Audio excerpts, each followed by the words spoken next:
Pergunta para você do ponto de vista um pouco mais político e não tanto em relação à economia dessas tarifas. E aí pegando do ponto de vista do ex-presidente Jair Bolsonaro. Relacionar essa anistia política às tarifas, num primeiro momento parecia uma boa ideia, pelo menos para o núcleo bolsonarista, para o Eduardo Bolsonaro como um todo. Mas hoje há uma análise bastante importante que mostra que se essa pauta da anistia avançar, pode ter uma confusão aí, pode-se olhar como se o Brasil tivesse abaixando a cabeça para os Estados Unidos ou se sujeitando a essa ingerência externa. Acabou saindo um tiro que saiu pela culatra. Você acha que teria outras formas de pressionar pela anistia que não passasse por essa medida que colocou o Trump no mesmo, com a mesma pauta de reivindicação? Aurélio, muito bom falar com você, sempre um prazer.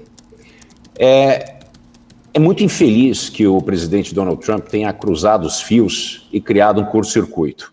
Com a pauta econômica e a postura beligerante do Lula com relação à moeda Mercosul primeiro e agora com essa ideia estapafúrdia de moeda dos BRICS, eu já falei bastante aqui a respeito desse tema, e também essa oposição veemente ao presidente norte-americano. A gente não tem calibre, a gente não tem estatura para nos debater publicamente, criar uma celeuma com os Estados Unidos. A gente está servindo interesses de outrem, e no meu entender, nós estamos fazendo o trabalho sujo para a China, querendo nos mostrar altivos, confiantes em nós mesmos, que somos independentes e soberanos, e resolvemos pegar uma briga, compramos uma briga que não é nossa, com os Estados Unidos, que é a maior potência econômica, militar e a mais longeva democracia do planeta. Quer dizer, a gente não tem muito o que mostrar. Nós não temos lugar de fala nesse ringue que se abriu e o Brasil ficou no centro sozinho e todo mundo escapou. A situação de colocar a questão do Bolsonaro realmente criou um problema muito sério e foi um presente dado para o presidente Lula. Mas assim, entregue, não poderia ter sido pior a atuação de cruzar os fios, gerar um curto-circuito e falar em nome de uma defesa de um presidente que está sendo julgado por atos que foram cometidos no Brasil. Com todos os problemas que eu vejo, e eu vejo sim uma certa perseguição por parte do Supremo Tribunal, eu tenho certeza que Bolsonaro vai ser preso, não tenho dúvida nenhuma. Acho que se as coisas correrem da maneira natural, sem que haja interferência dos Estados Unidos, Bolsonaro deve estar preso até o final do ano. E é isso que está nas cartas para ele, e todo mundo sabe. Esse tribunal não é um tribunal isento, não é um tribunal que apenas olha os dados e entendeu o que aconteceu, porque de fato não houve uma tentativa de golpe. Pensar num golpe, falar em golpe é uma coisa, outra coisa é usar o poder, a força, o monopólio da força do Estado para coagir os três poderes, e isso nunca aconteceu. O que houve foi sim pensamentos desmedidos por parte do presidente, falas retóricas agressivas, que eu condeno veementemente, a retórica do Bolsonaro com relação a golpe de Estado, mas tomar decisão de agir para que ocorresse um golpe de Estado, isso nunca aconteceu.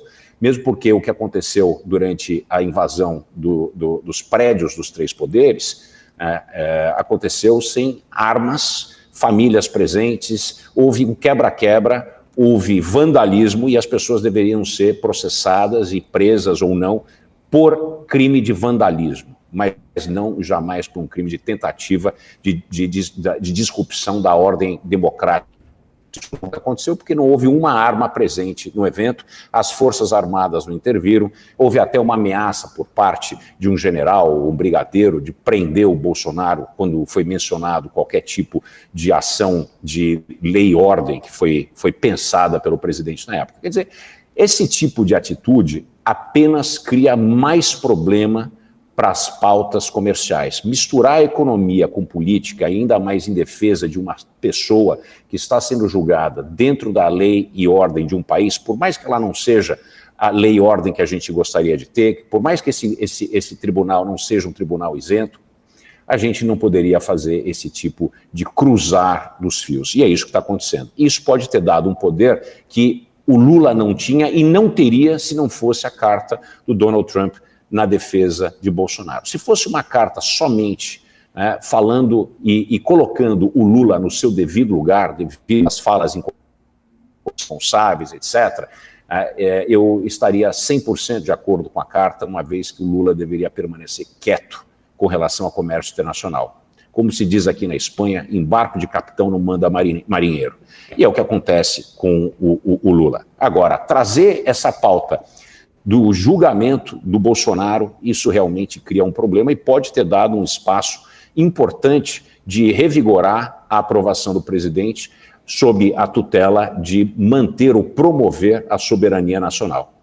Vamos ver o que vai acontecer, mas tem ainda muito pano para manga com relação a isso aí.